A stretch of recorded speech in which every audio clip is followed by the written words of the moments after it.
Hello, and thank you for tuning in to Fed Up, your no BS nutrition podcast. I'm your host, Kayla Marie, certified personal trainer and nutrition specialist, working with clients since 2014. After swimming up diet culture's bullshit stream for so many years, I am fed the absolute up with how miserable it's making people feel when we are supposed to be getting healthier. This podcast is here to help you gain your sanity back so you can stop yo-yoing once and for all and finally learn how to trust yourself so you can enjoy food again without fear or shame while still getting to your health goals. My aim is to teach you how to detect the BS in not just the food and diet industries, but in all realms of life, because I know that, like me, we are all just a little fed up. So without further ado, let's dive into today's episode.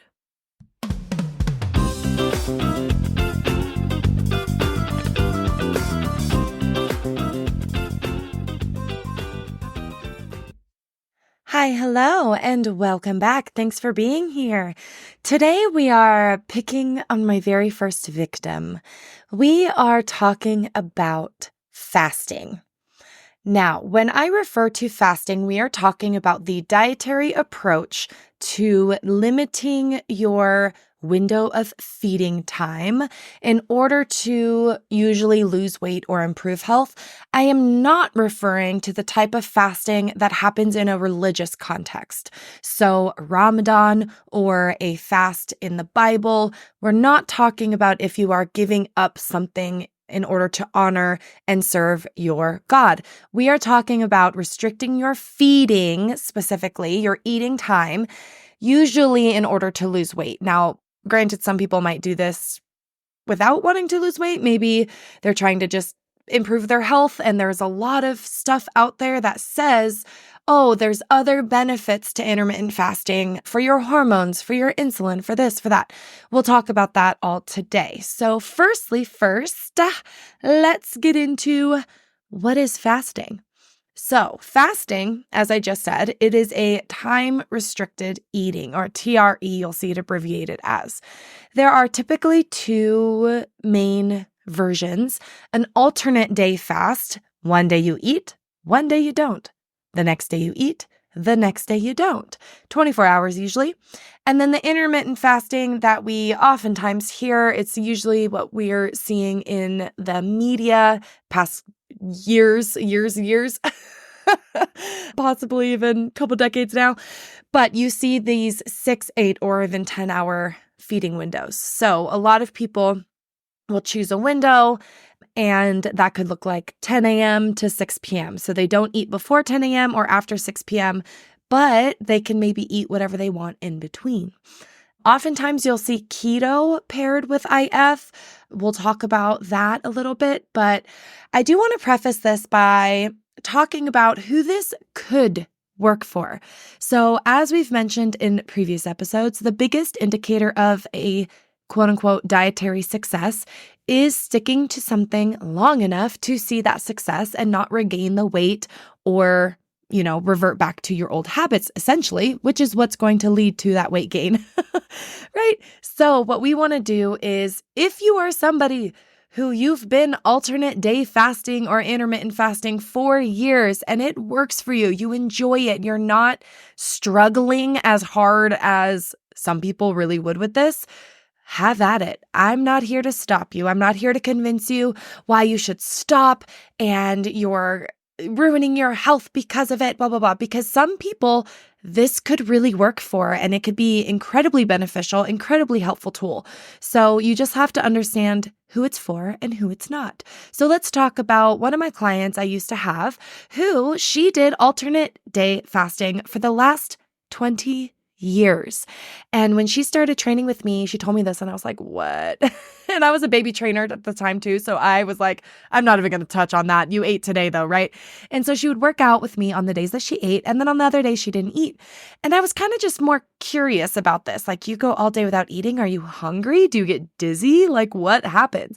And she'd been doing this for so long that no, she felt fine. Her body was adjusted to it. So there are also a lot of times where people will feel like at first, maybe they did get a little dizzy or they weren't really sure how they were feeling until they just kind of adjusted to it and then it became easier. So again, if you're somebody that you've been doing this and it doesn't really take a lot of energy, so to speak, keep at it. She was somebody who'd had it figured out for 20 freaking years. Who the hell am I to tell her to stop doing that? No. But if somebody who feeds a family every single day and you eat every single day and then you force yourself to try this and you keep falling off and it's just like, oh my God, I was so hungry, I just couldn't do it. There's nothing wrong with you, okay? Some people this just does not work for, all right? So what we want to look at is, do you have a history or a tendency to binge eat or overconsume food or mindlessly, uncontrollably consume food when it's in front of you? Do you lack that quote unquote discipline or that mindfulness or that satiation cue, which is your fullness cue? Are you someone who tends to go all day without eating right now and then you binge all day? Like once you get home, you just keep eating snacks as you cook dinner, you eat dinner, and then you keep eating after dinner. Sometimes you just need a little structure. So do you need intermittent fasting? Because that's kind of what you're doing anyway, right? Or do you actually need to eat breakfast, eat lunch, eat dinner, and prevent yourself from snacking after 8 p.m.? Not because there's anything magical about the time, 8 p.m., but simply because after 8 p.m., all inhibition goes out the window, all willpower goes out the window, and cookies and ice cream sound really good while you watch your show. So instead, some people need more structure. Other people, maybe you're somebody who just constantly is eating throughout the day, all the time. As soon as you wake up till you go to bed, you're just eating. As soon as you implement this intermittent fasting, okay, I'm only going to eat between 10 a.m. and 6 p.m. You can still have 3 balanced meals, a couple of snacks. You can still eat pretty regularly, but it just, again, gives you a little bit of structure to not be eating at 10 p.m. till midnight just because you're bored or whatever it may be. So again, you might just need structure, not necessarily quote unquote fasting. But let's talk about the fasting, shall we? Number one of why it won't work for you. If you are a binge eater and now you're kind of looking into intermittent fasting, or you're like, oh, maybe I just need to do that and cut myself off at a certain time and blah, blah, blah. If you're looking for a reason to justify your binge eating, I want you to pause. Because I've heard this story and I can read between the lines, or I've had clients that they really, really quote unquote enjoy intermittent fasting. And then after training them a few times or after a few months, I realize that this person has a huge issue with restricting themselves generally and then binging. So when they do IF, they feel like they're on a plan, but it just kind of justifies that binge. I've also heard people at parties or get-togethers or whatever who are like, oh, well, it's my feeding window, so I can have whatever I want. And I'm like, okay, so you realize, number one, if you have whatever you want, again, you kind of are justifying this binge eating that's not really intuitive eating at all. You're just going to gorge yourself even if it doesn't make you feel good. And number two, if you're still in a surplus or you're even just at maintenance, if you're not in a deficit, a caloric deficit, you won't lose weight, even with intermittent fasting. So if you eat 3,000 calories within a 4-hour window, or you eat 3,000 calories within a 12-hour window, guess what? It's still 3,000 calories. This is also why, side note, you can look at your week rather than your days as your calorie number or range for whatever your goal is, whether it's maintenance, gaining weight, losing weight. So a lot of people, they freak out about each individual meal or each individual day, and intermittent fasting, alternate day fasting, what that can kind of help some people do is realize, 3 days of eating should still equal about, this many calories versus 7 days of eating versus whatever it may be, right?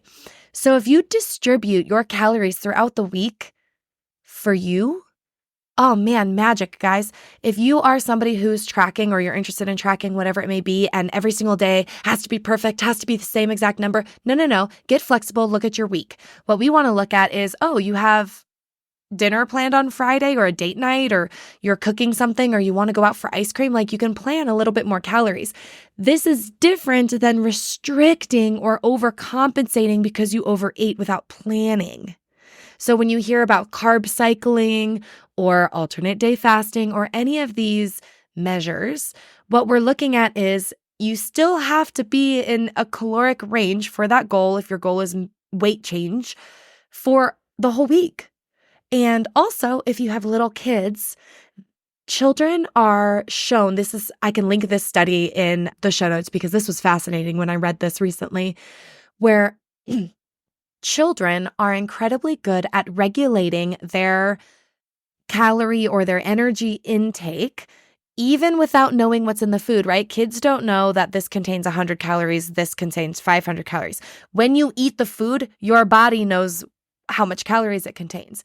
And it shows that they don't regulate their appetite over a 2-hour window or over a 12-hour window or over a whatever. They regulate their appetite and their energy intake and everything over a 24-hour period. And some kids are better at this than others, and your environment, your genetics, a lot of things have to do with how well you can regulate your intake and whatnot. But essentially, picture this. If you have a low-calorie breakfast, naturally, our bodies will know to eat a little more for lunch. Or if you have a big breakfast, you will naturally eat a little less for lunch. So imagine if you inverse your intermittent fasting and you wait until 2 p.m., you're gonna eat more. It is a natural thing and you keep trying to fight it, and I don't know why. Instead, this is why a lot of people will start to eat a breakfast, or they eat a big breakfast, or you'll hear some people, stack your carbs in the beginning of the day, or stack your calories in the beginning of the day. Again, there's nothing magical about the timing of this consumption. It's just the fact that when you consume more earlier in the day, when you have a bunch of willpower, you are feeling fresh, all your good decisions are about to come forth from this, you have a big filling breakfast, you make better decisions throughout the day. Now, some people, you all of a sudden add breakfast and now you're eating more and the weight doesn't change. Some people, again, they do well not eating breakfast, and you don't have to eat breakfast. It's not a rule.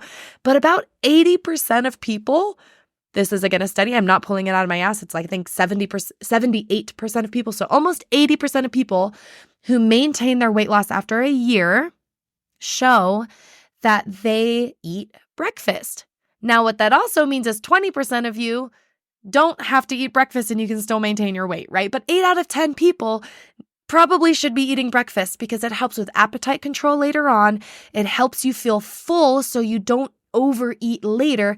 And again, your body knows, I had 1,000 calories already. I only need 1,000 more. Rather than, I've only had 200. Okay, I need to get more calories. This scarcity is a survival mechanism from us freaking wandering the earth before agriculture and before we had the convenience stores that we have now, before we had mass amounts of access to food.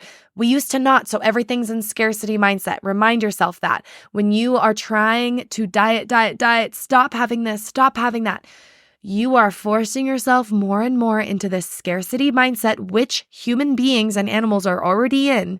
So as soon as you get food, as soon as you're off your plan, as soon as you're in the feeding window, all hell breaks loose, right? So instead, you add a little more structure. You allow yourself some bigger meals in the beginning of the day, or you again, maybe have more frequent meals throughout the day so that you're not going these long stretches without food and then becoming ravished. And you've gone such a long period of time without food. Now you have no willpower. Now you're irritable and cranky and emotional, so you have no emotional regulation. You don't want to cook because why? You also are craving the highest amount of energy possible. Again, this is scarcity mindset. It's not just you, it's your body saying, I'm starving. How do I survive this? Okay, give me 2,000 calories of burger. Because we as humans have developed a way that we know these foods taste good and they have a lot of calories, right? So we know we don't want a bowl of broccoli when we're starving.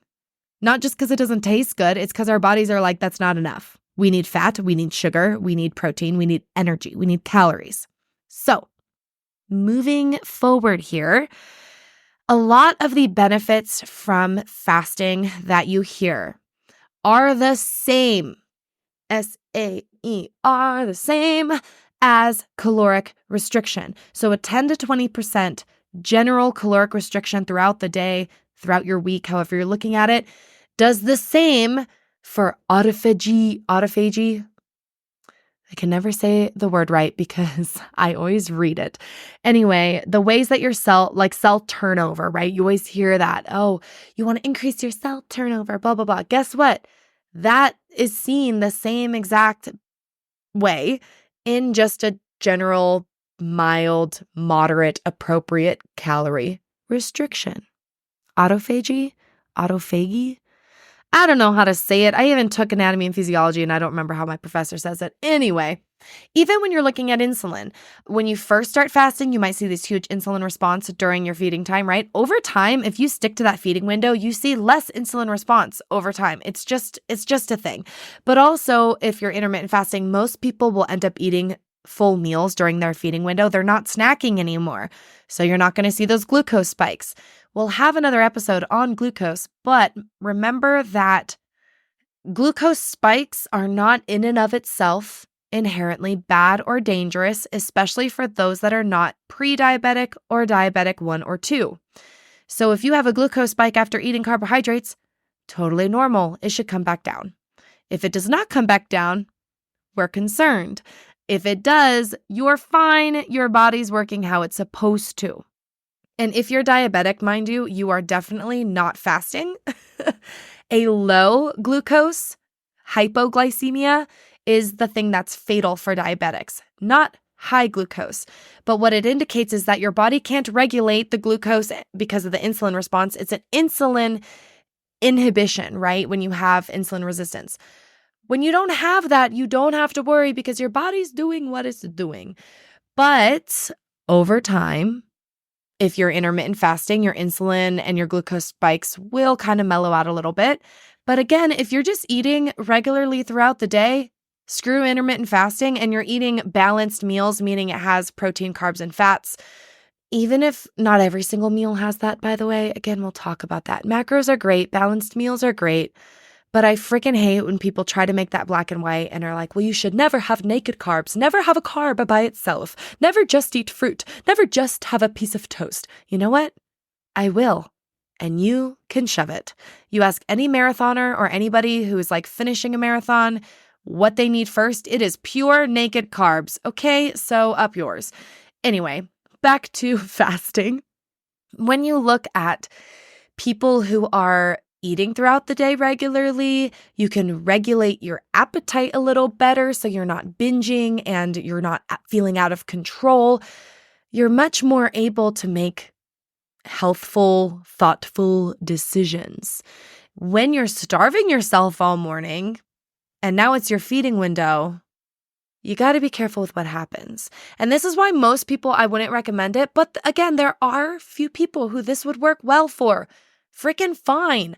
Again, I've had clients that do fasting or intermittent fasting, or they wake up in the morning and they're not hungry.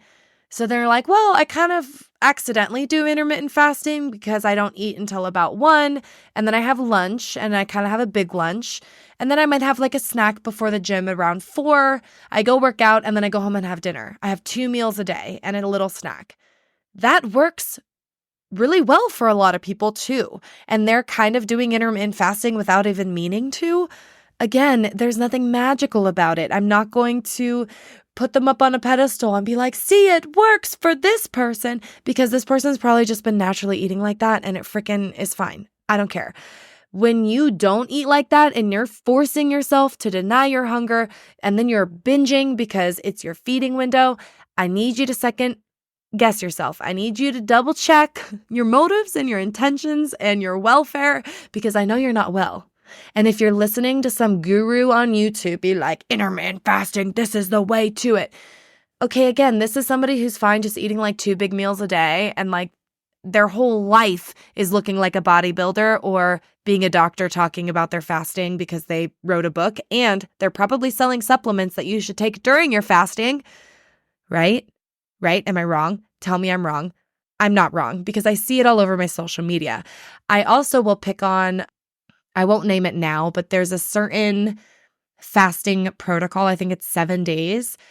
And during those 7 days, guess what? It's a semi-fasting protocol. You can't eat any other food except for what we send you. And what we send you is like shit bars and fake oatmeal and like flavored drinks, right? Because you need your vitamins and electrolytes and your greens powder. So they don't want you to eat real food. They want you to take their food for 7 days. And you have to do it every couple of months you do it. And what? Do you guys not see that that's like the biggest scam? Okay, we'll get to that in a whole nother episode. But do not come at me and be like, fasting has all these benefits, but only if you take our supplements. Like, clearly you're full of freaking shite, all right? And we don't do BS here, okay? So I want y'all to know that if you're already doing IF and you're a happy little clam, move on, ignore this episode. I'm happy for you. Stop preaching it to other people because you are 2 out of 10, okay? The majority of us want to eat breakfast. The majority of us feel hungry and we want to eat. And we need to get back to feeling hungry and eating, feeling full and stopping because we naturally know how to do that. We've just unlearned it. And you probably unlearned it at 3 years old when your mom forced you to have the broccoli at the dinner table. So, I digress. I hope that this has either given you some sense of peace or maybe just even motivated you to be like, oh, you know what, Kayla? I don't need some fancy fasting protocol. I just need to have more structure. Like, you don't even have any structure with your meals. And now you're trying to be like, well, if I just have a time to structure, how about this? I'll give you a time to structure. Here's your homework. Number 1, eat breakfast at a certain time. It doesn't have to be a big breakfast. It could be a banana. It could be a Cliff Bar. It could be something real simple. Don't be like, I'm going to get up and make 2 eggs and a smoothie. If you don't want to haul your big fat blender off the top shelf of your cabinet and cook a hot breakfast because you are somebody who snoozes your alarm 3 times before they put on their pants and rush out the door, don't do it, okay? Work smarter, not harder. Just start with something small. And then maybe eat lunch at a certain time today, you know? Maybe instead of working through lunch or skipping lunch altogether or just having a few grapes or eating something out of the vending machine, I want you to eat a real proper lunch. I want you to just sit down, don't scroll, maybe even go sit outside. Don't work. I want you to sit down and eat your freaking lunch and chew it and enjoy it and make sure it's fulfilling, okay? I want protein, carbohydrates, fats, some veggies, some fruits, whatever feels good. It could be a sandwich with some Pringles and some grapes. I don't care. Have some lunch. And then I want you to have dinner at a time and do that all week long. Again, your dinner can be easy. It could be microwavable. It could be out of a box. Just start eating it at the same time. If that's you, if you're somebody who's just, there's no rhyme or reason to when you eat and you end up totally famished by the end of the day and you just end up ravishing the kitchen, I want you to pause and be like, oh, maybe it's because I didn't eat breakfast. If you're somebody else that you eat all day long, right? You're like, I don't even get how these people say they forgot to eat breakfast. What? I wake up hungry. I go to bed hungry. Okay, I want you to examine, are you eating full balanced meals or are you just snacking all day long? And then maybe, acknowledge, are you snacking because you're bored, because you're emotional eating? Are you, there's lots of different behaviors that are attached to other things. It's not just, well, I'm just hungry all the time. Okay, but why? Is it because you actually, when you say you had dinner was like a Greek yogurt? That's not dinner, sweetheart, okay? We're going to have a full dinner. And then you're going to go to bed satisfied. And if you have dinner at 5 p.m. and you don't go to bed until midnight, you will be hungry before you go to bed. So maybe plan a protein shake before bed or another snack before bed or have dinner a little later. This all has to do with structuring meal timing rather than the actual meal timing, right? If you are somebody who's only awake from 11 a.m. to 8 p.m., you probably don't need to really worry about it. Just freaking eat. If you're somebody who's awake from 5 a.m. to midnight, you're going to probably need some more food. So again, everything is relative, everything has context, and this could work for some of you. It's not going to work for most of you. So I hope that helps, and we'll see you next time. Thank you for listening to today's episode.